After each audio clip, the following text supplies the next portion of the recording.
Happy Wednesday and welcome back to another exciting episode of the Rocketeer Minute, where each and every day, Monday through Friday, we go over 1 minute of the greatest adventure movie Walt Disney's ever made, the 1991 Joe Johnston-directed feature, The Rocketeer. I'm one of your hosts, Jim O'Kane of TVDads.com. And I'm Hal Bryan, an airplane nerd from the Experimental Aircraft Association here in Oshkosh, Wisconsin. So, Jim, here we go with minute 93. Yeah. I keep saying that as we start these off, but I can't wrap my head around the fact that we've done this 92 times already. We're working into triple digits next week, sometime next week we're going to be hitting the triple digits. So it's really coming down to the end. And I guess we should mention behind the scenes. This is our first episode where after we first met each other. Yes, as we're recording this, we're just back from the Movies by Minute Chicago. A great gathering, a great get-together with Star Wars, Indiana Jones, Back to the Future Minute hosts and dozens of other people. We have maybe 75, 80 people all down there. Met a lot of people face-to-face that we've talked to online or have listened to or have heard us or vice versa. Yeah, it was a great time, and some of those people weren't even making podcasts; they just listened to the shows and wanted to see the people that were behind the microphone. So it was quite a good time was had by all. I'd say it really was. But for you and me to meet face to face right there in front of Gemini 12 at the Adler Planetarium, how perfectly appropriate in front of a. It's changed the history of the space program for me forever. It has. It's changed my life. So to everybody listening, if everything is suddenly super awkward. Now that Jim and I have catfished each other and shown up in real life, we've both watched each other eat. So. Yes, but we did not buy groceries. No, let's just definitely be clear not. on that. Wow. Well, let's get back to 1938 here, and which is inside way the before we met. Yeah, definitely. It's we're back with everybody glaring at each other. We start out with Neville glaring at the Nazi agent guy with the hat, and he turns around and starts glaring at Jenny, and Jenny glares at him, and Lothar. I don't know what Lothar is doing. He's just kind of standing there and being tall. It's amazing to me. Look how bright that light is in Jennifer Connelly's face. And she just keeps, that searchlight just pans right across, hits her full on. She blinks and looks away, but not right away. And it's not she's not just reacting to the light and stuff. She's just holding it right there, and her pupils are so small. You know how bright that is. Oh, yeah. And she's just there illuminated like a China doll, just all sort of alabaster. And she looks like a teenage girl who is told she's not going to the concert tonight. It just exactly. Angry, just super angry. A teenage girl who was on her way to the concert and was kidnapped by the lead singer, who put chloroform-soaked rag. Took her to an observatory and then onto a Zeppelin. It's a bit cliche, but we've all been there. We've seen it before. Yeah, it's just one of those everybody can relate. Right. So we leave Jenny in her highly lit Jenny, and we're back to poor Cliff, who's bounced down a hillside and is laying on the in the Hollywood Hills where the rattlesnakes are. Right. And fortunately, he happened to have landed right next to a Sturmbutt-Talung? Is that the Sturmbutt-Talung? I'm thinking I'm saying it right. Something like that. A stormtrooper, yeah. A stormtrooper. And he's relieving him of, if anybody's ever played Wolfenstein, this is what you do. You knock somebody down and grab their ammo. Exactly. So he's going with, now what kind of a pistol is that he's grabbing there? That is a Mauser C96, made in Germany, a good German sidearm, made from the late 1800s, like 1896, because that's where C96 came from. And they made that up through the late 30s. So they were probably just winding down production about the time this movie takes place. So it was a proper sidearm. It was nicknamed the broom handle Mauser, and you don't get a great look at this except maybe right when we still see it in the holster on the German. You can kind of see that the grip is actually very round. It's a little bit unusual. It's not like a Colt 1911 where it's sort it's of almost a like a putty knife size. Yeah, exactly. It's got that look to it.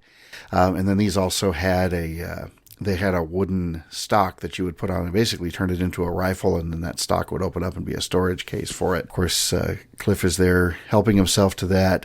And then if you look in the foreground, you see some sort of canvas pouches with leather straps.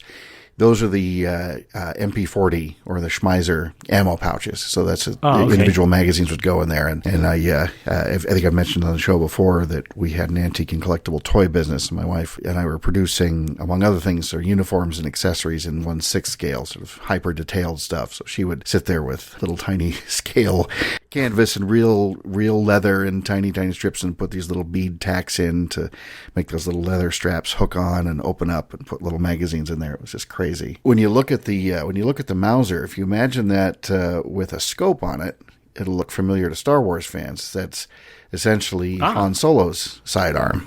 So he's got a good blaster at his side as he's heading up the wall, and no sign of any ancient religions at this point. Yeah. Just the good blaster. And then we get to just an epic comic moment that if you're not looking for it, you might miss it. It's the stormtroopers are being pressed back thanks to the work of both the FBI and Eddie Valentine's gang, and we see Wooly there next to Eddie. And they're both blasting away with their typewriters. Right. Just rat-a-tat-tatting all the way. And great view of the Tommy guns there, by the way. Exactly. Just really beautiful view of those Thompsons. And their eyes are mostly closed while they're firing, if you go sort of frame by frame. They don't do this very often, apparently. But as you said, just such a classic moment when they both stop for a moment and then turn and look at each other.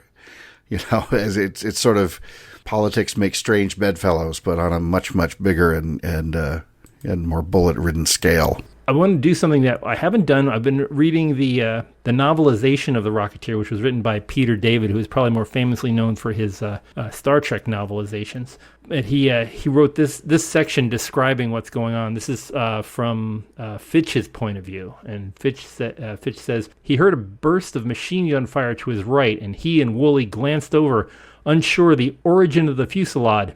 There, crouched behind a police car, was Eddie Valentine, blasting away at the Germans with patriotic zeal. He tossed a tight grin in the direction of the two men who would gladly, 5 minutes earlier, have tossed his butt in jail and seen the key on a one-way trip to France. Now I've seen everything, muttered Wooly. Wow. I like this. I like the movie scene a little bit better. I don't think it needed words. It's just the two of them just kind of needed a glance. And it's interesting, not to necessarily dive right into the novelization minute or podcast, but I'm sure I've read it, but it would have been right around the time the film came out. So it's been many, many years, but that language, that's not 1938 language, tossed his butt in jail. So it's interesting is it would be his keister, I believe. His keister, right. Or, you'd send him up the river, or you'd buy him a one-way ticket to the Slammer or whatever. Although he says something about a one-way ticket for the key, but that's interesting. So the sort of the voice of the book, at least in this one particular segment, is not necessarily period appropriate, but novelizations historically tend to be put together, I'll be charitable and say very, very quickly. As a quick aside, I was chatting with a couple of the guys, or the guys from the Back to the Future Minute at our get-together in Chicago, and reminiscing about the Back to the Future novelization, which I read many times when that film came out. And certain sections would start with either quotes from the film or song lyrics, something. And there's the Huey Lewis song "Back in Time," and there's a line where he says, "Please don't drive 88." In other words, please don't go so fast that you at least inadvertently travel through time. But in a classic case of either misunderstood lyrics or overzealous editing, the lyric was quoted as "Please don't drive and eat." Which it didn't make sense to me then. It doesn't make sense to me now, but there's something I still find very hilarious about it. But that's sort of the standard by which I judge novelizations, that they are shoveled out very, very quickly. Actually, I was thinking of one. There was a novelization that was put out the same time the 1978 Superman came out, and I saw it and I thought, this will be an interesting book.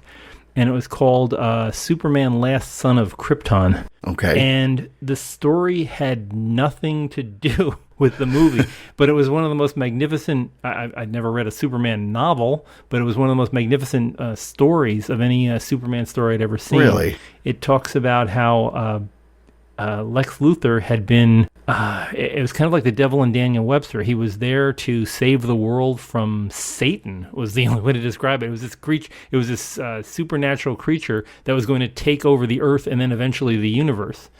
And Lex Luthor goes through this rather zen-like thing where he discovers that he can push himself through walls if he dropped all aluminum from his diet, so he was eating the very odd diet in jail, and he got out and managed to track down Superman and tell him what was going on. A very unusual story. I mean, I was captivated by it. It had nothing to do with the movie, and the only reason I read it was because the movie was out and I liked the movie.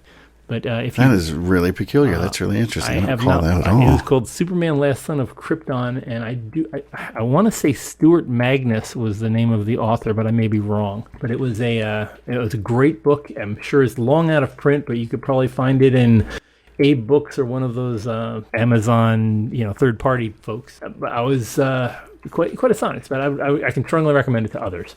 That's really amazing. That's, as you said, I can't see a connection there with the movie. I don't remember. Elliot S. Maggin, Maggin. Oh. You can get it for $5.64 at Thrift Books, for example, among many others. But yeah, I would recommend reading it. And it also, I don't want to give too much away from it, but basically it was Superman's dad. Jor-El had sent a robot probe to Earth ahead of Superman. Who was arriving shortly, and the robot probe would scan the Earth to find the smartest man around, and it happened on Albert Einstein, and the robot taught Albert Einstein how to read Kryptonian and what was needed for this boy to grow up, and Albert Einstein is the one that directed Superman's ship to Smallville. So just a lot of, I mean, it's not quite canon, but it's very intriguing curlicues and extra additions on the Superman legend. Anyway, if we were doing the Superman minute, that's somebody else is doing that though. But I can highly recommend that book. Well, we'll send that info their way. That's really intriguing. Yeah. I'm just trying to picture Gene Hackman walking through walls. Yeah. Wow. Well, I've seen stranger things. Let's get back to our flying superhero, who is not a superhero, at least according to the Rocketeer himself. We're seeing that again, that little scene where we never quite see him getting the suit on, but he's just buttoning up the last couple of buttons. Right, as he scrambles up the hillside there, and while everybody's doing the mopping up operations on the deck there in the parking lot of Griffith Park. It looks like it's, nobody's paying attention to this guy wearing the X3, the number one reason everybody's there, but nobody happens to notice it. He's doing it. You might as well have a neon sign over his head that just says MacGuffin. Yes, here I am. And an arrow, but yes. Ignore me. Again, I'd like to quote from the novelization. It says, Cliff, gaining strength with every step as adrenaline surged through him, reached the observatory lawn and snatched up the helmet that he had put down earlier. The cops were mopping up the last of the commandos, and the surviving hoods were aiding the wounded. No one was looking in his direction, and that was just fine with him as he raced up the winding stone staircase. He glanced up and saw that the gondola was already rising toward the clouds. He heard the agent named Fitch shout, "We're losing him," and then the other one, Wooly, suddenly crying out, "Maybe not, look!" He knew who they had spotted. But then there were no shouts of halt, stop, no threats of arrest, no recriminations, nothing except a sense of anticipation, of hope, of prayer, of the realization of all of a sudden he had gone from being a patsy and a victim to being their last hope. He slammed the helmet on, and by God, as he I can keep going. And by God, as he paused atop one of the copper domes for the first time, he truly felt like he was what the papers had made him out to be. He was going to be the hero, the one who saved the day. All this time he'd felt like a fake, on the run from everybody, somebody always coming after him. Not now. Now they were doing the running. They were doing the running, and he was doing the chasing. And he wasn't just some idiot pilot who'd stumbled into something beyond his understanding. He checked the Mauser's clip, ignited the rocket, and leaped into the sky, a blossom of fire and smoke, carried upward by the power of one man's vision and the hope of several dozen agents of the law. Anyway, we'll save that part for another day. But it's nice, good florid reading, but heck, this is a good florid scene. It really is, yeah. And that hero shot, there's more than one wonderful shot in this whole sequence. That spotlight running across the swastika gives you, these are the stakes. Yeah, exactly. Jenny's getting taken by the Nazis. Right. And Cliff's running up the staircase, and he pauses up the staircase. We're looking back down as he puts the helmet on, and there's this, and then he turns, he gives the camera a quick look, and it's just so well shot. Then he, see Wooly and Fitch looking at him. Then, of course, he's up there next to the flag. He's all illuminated. He's ratcheting around into the chamber for the Mauser, and then tucking it away in his pocket. And then, as we were discussing a bit earlier, that flag. That flag, that one at second 50, you've got that beautiful 48 star flag, which I guess we can spend some time talking about that a bit. 48 star flag carried us through 2 world wars in slightly different configurations. The flag that we have, the 48 star flag, there was an 8x6 pattern, and it was signed into law by President Taft that would be the new Stars and Stripes. The thing is, when they first started producing it, they didn't quite say how the alignment of the stars were in that field. So what they had done originally, if you get a flag that was made between 1912 and, say, the end of World War I, more frequently than not, the stars were staggered back and forth, similar to the 50-star flag that we have, where you have a row, back and forth. It would just kind of weave. So you didn't have that rectangular field. And that changed as the 20s wore on and into the 30s. The 4x8 pattern became the typical one, the one that's this particular flag. Every time you can think of World War II, that's the flag that you saw most famously at Iwo Jima. Sure, I think that's where it's most embedded in people's psyches. And it's if it's World War II and you only get and it should be that 8x6 pattern. This is an easy mistake to catch in a lot of movies and TV series and things. A lot of people won't bother. They think, well, you don't see the flag for very long, or maybe it's not fully unfurled and it's just sort of waving. But you can tell right away if those stars are staggered or if they're lined up in perfect rows and columns. Yeah. If they're having the row of 7 or 6, but now, having found that out about the World War I thing, I'm starting to give a little more leeway. I have to watch more World War I films and see if they're staggered like that, because apparently the World War II one is a mistake to show in a World War I film. And that one, I don't think I'd ever come across that before. In our museum here in Oshkosh, we've got a big 48 star flag. I wish I knew more of the provenance of it. There's no reason to think it's not something that's just been around forever, but it hangs in our Eagle hangar with our primarily World War II exhibits and things, and it's my best guess it's probably about 30 feet wide. So it's a good sized, definitely a good sized thing, and a wonderful backdrop for some of the events and things that we do. But it is once in a great while you'll get somebody who'll look at it and they'll kind of stare and frown, and then you see them start counting, and of those who count, a tiny percentage of them will start to frown and say, wait, there's supposed to be 50 stars. Well, not back then. No offense, Alaska and Hawaii, but you weren't there yet. I was one of the few people to have been born under a 49 star flag, but I remember as a kid, there were a lot of people in my neighborhood in New Jersey who still had 48 star flags that they'd hang out on Flag Day and Memorial Day and 4th of July. And I can remember, I think it was about 8 or 10 years old, and I can remember the American Legion in my town, and probably all around the country, they were collecting 48-star flags and replacing them with free 50-star flags. And I think that was just one of their national projects, that they would anybody that was flying one on the 4th of July, they'd come to the house. And my next-door neighbor had a 48-star flag, and I know he got a brand-new 50-star flag to replace it with, and they took away his old 48-star. Really? That would be about late 60s, 68, 1970, and around there. Even long after the 48s had been retired in 1959, they continue to be in many people's attics and on their front porches for years.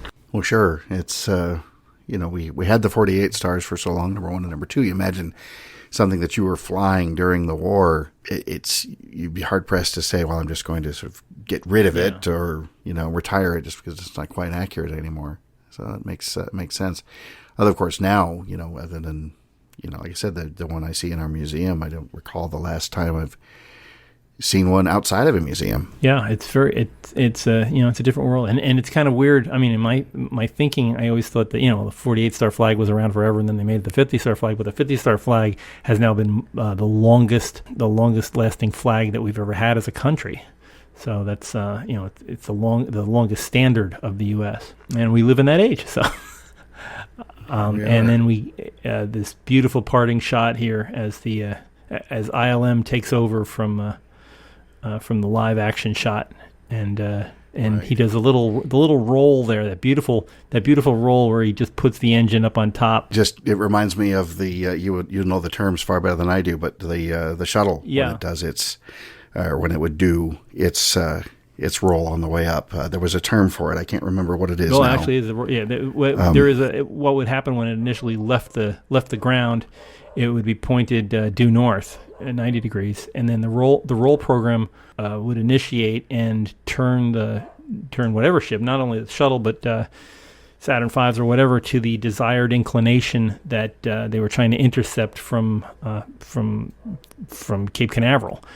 And typically nowadays, for example, if you were trying to get to the space station, you'd roll to 51.56 degrees, and that's the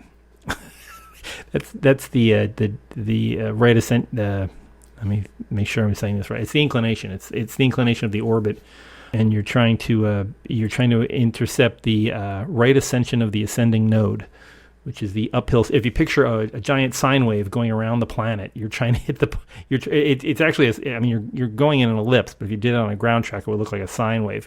And you're trying to climb up the uphill side of a sine wave to get to the space station. So you head off at 51 degrees, 51.59 degrees, and that'll take you to the International Space Station if you do your math right. So if only Cliff had just kept his thumb down on the button that much longer, but he's got other business. Yeah, that's true. So he had to figure out he had to figure out what the what the inclination was to the. I'm guessing he was eyeballing. He doesn't really have any heads-up displays, and as far as we know, maybe he didn't put any heads-up display inside that helmet. So he just rolled around until he saw a big swastika and said, "There's where I'm heading."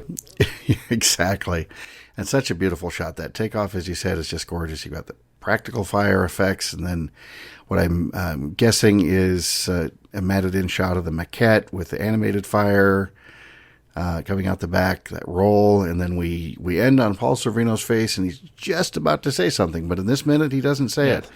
Although he does at the end of every single episode of our show. If you listen all the way through our wonderful outro music, courtesy of our buddy Tom Geyer. And he's not saying go get a Hamburg like me. That is a beautiful hat. Although I would if and especially if Paul Sorvino told me. Yeah, and this it's just okay. The only sad part in this is the last time we see Eddie Valentine. This is the farewell, but it's a great parting shot. Yes.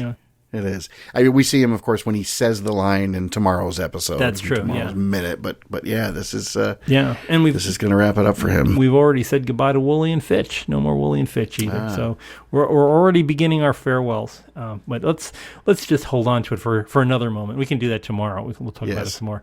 If you folks would like to talk some more about this thing, if you did go to Movies by Minutes Chicago, please let us know how you liked it, what good times that you had there. We'd be always happy to talk to you on social media. Find us at Twitter, Rocketeer Minute. Find us on Facebook, facebook.com/Rocketeer Minute. Find us at the great big site, rocketeerminute.com, where you can catch up on previous episodes and buy cool swag that's based on the Rocketeer and other things.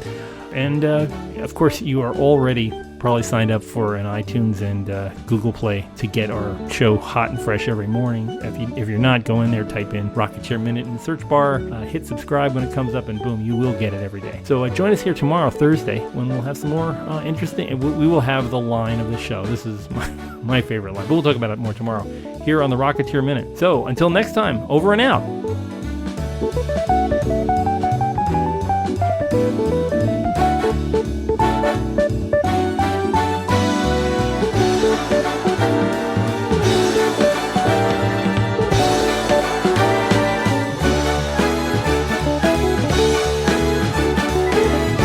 Go get him, kid.